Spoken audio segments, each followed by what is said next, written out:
మన రాష్ట్ర ముఖ్యమంత్రి అయిన తర్వాత విద్యా వ్యవస్థలో చాలా మార్పులు తీసుకొని వచ్చినాడు. నాడు నేడు అని చెప్పి, అమ్మఒడి అని చెప్పి, విద్యా దీవెన అని చెప్పి, వసతి దీవెన అని చెప్పి, విద్యా కానుక అని చెప్పి ఇట్లా ఎన్నో మార్పులు తీసుకొని వచ్చినాడు.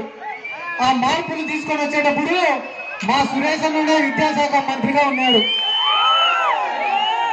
అది అయిపోయిన తర్వాత ఈ రోజు మున్సిపల్ శాఖ మంత్రిగా కూడా ఉన్నాడు మా సురేష్ అన్న. అన్న నీకు అంత అదృష్టం ఉంది కదా, నీ అదృష్టంలో కొంత భాగం మాకు కూడా ఇస్తే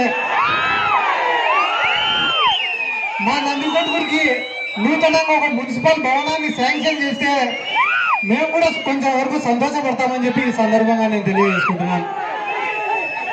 ఇంకొక ముఖ్యమైన విషయం మీకు అందరికీ చెప్పాల్సింది ఏమరా అంటే, మన ప్రభుత్వం ఏర్పడి ఇప్పటికీ 3 సంవత్సరాలు అయింది.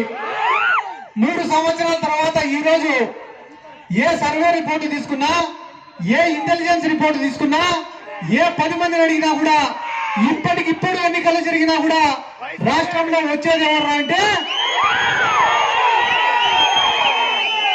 వైఎస్ఆర్ కాంగ్రెస్ పార్టీ, వైఎస్ జగన్మోహన్ రెడ్డి అని చెప్తున్నారు.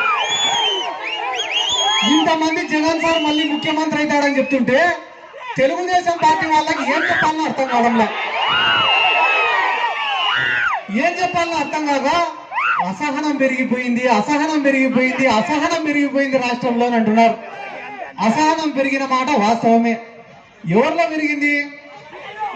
ఈ రాష్ట్రం మన రాజ్యం, ఈ రాష్ట్రాన్ని దోచుకోవడం మా హక్కు అని భావించిన ప్రతి ఒక్కరిలో ఈ రోజు అసహనం పెరిగిపోయిన మాట వాస్తవం. కానీ పేదవాడి దగ్గరికి పోయి అడగండి, అసహనం పెరిగింది అంటే లేదు సార్, జగనన్న పైన ప్రేమ పెరిగింది అనే మాట చెప్తున్నాను. ఇంకా ఎన్నికలు దగ్గరకు వచ్చినాయి, 1 సంవత్సరంన్నర ఉండే ఎన్నికలకి. కాబట్టి ఇప్పుడు ఏం చేయాలి చంద్రబాబు నాయుడు? కులాలను వాడుకోవాలా, మతాలను వాడుకోవాలా, ప్రాంతాలను వాడుకోవాలా, మీడియా వ్యవస్థను వాడుకోవాలా, మనకు మధ్యన కొట్లాటలు పెట్టాలా, మళ్ళీ అధికారంలోకి రావాలని చూస్తున్నాడు చంద్రబాబు నాయుడు. ఎక్కడ ఏ మీటింగ్ పెట్టి మాట్లాడినా కూడా వైఎస్ఆర్ కాంగ్రెస్ పార్టీ నాయకులు దౌర్జన్యం చేస్తున్నారు అని మాట్లాడుతున్నారు. ఎవరు సార్ దౌర్జన్యం చేస్తాడేది? మేము నిజంగానే దౌర్జన్యం చేసింటే మీరు ఆ మాట మాట్లాడేటోళ్ళ? తెలుగుదేశం పార్టీ అధికారంలో ఉన్నప్పుడు మా పైన కేసులు పెడితే నేనే ఇంట్లో కూర్చొని పెన్ను పేపర్ తీసుకొని 2 పేపర్లకు రాసిన లిస్ట్